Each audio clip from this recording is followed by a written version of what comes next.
Isa lamang sa kanila ang maaaring may-ari ng korono na nagtataglay ng 4 na brilyante. Kaya dinaan ito ni Minea sa kaligsahan.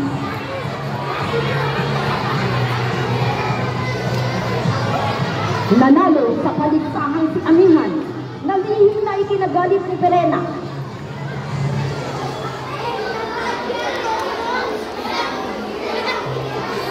Ayon sa kanya, bilang panganay, siya lamang ang may karapatang humalili sa ina. Lihim niyang inangkin ang brilyenta ng apoy at tumanid kay Hagor, ang matapang na mandiriba ng Atoria na may lihim na paghahangad na angkin ang lahat ng brilyante at sakupin ang buong Encantadia. Dahil dito, napilitan si Minea na ipagkaloob sa ibang pang-anak ang iba pang brilyante.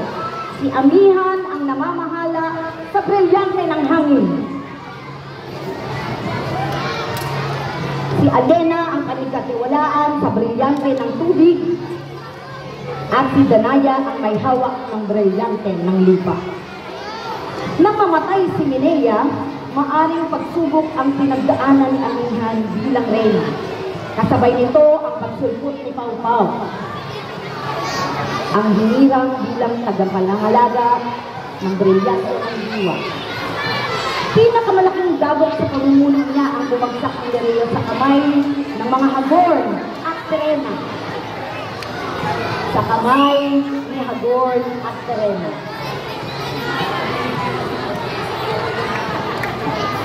Subalit, madali naman itong nagwakas ng magtaksilang ama kay Perena dahilan sa kagustuhang maging hari ng buong Encantadia. Dahil dito, nagbalik loob sa mga kapatid si Perena.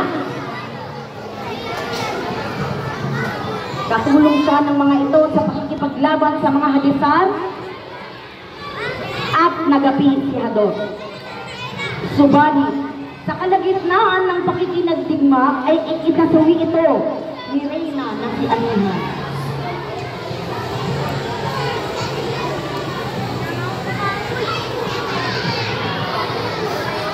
Bagaman namatay si Amihan, nagtagumpay si Perena at ikinatag ang bagong Atoria. Si Alena ang nagsilbing gabay ng Adamya at si Danaya ang bagong hirang na reyna ng Lirio. Naglilihan din ang mga Encantadia ng mga siting. Sa wakas, nakantang ng lahat ang kapayapaan sa Encantadia. Linis sa kanilang kaalaman, may bagong panganib na nagbabadya sa Encantadia. Gusto niyo bang malaman ang kasunod? Magbasa kayo. Yan ang power ng reading. Yan. Pag nagbasa kayo, marami kayong malalaman.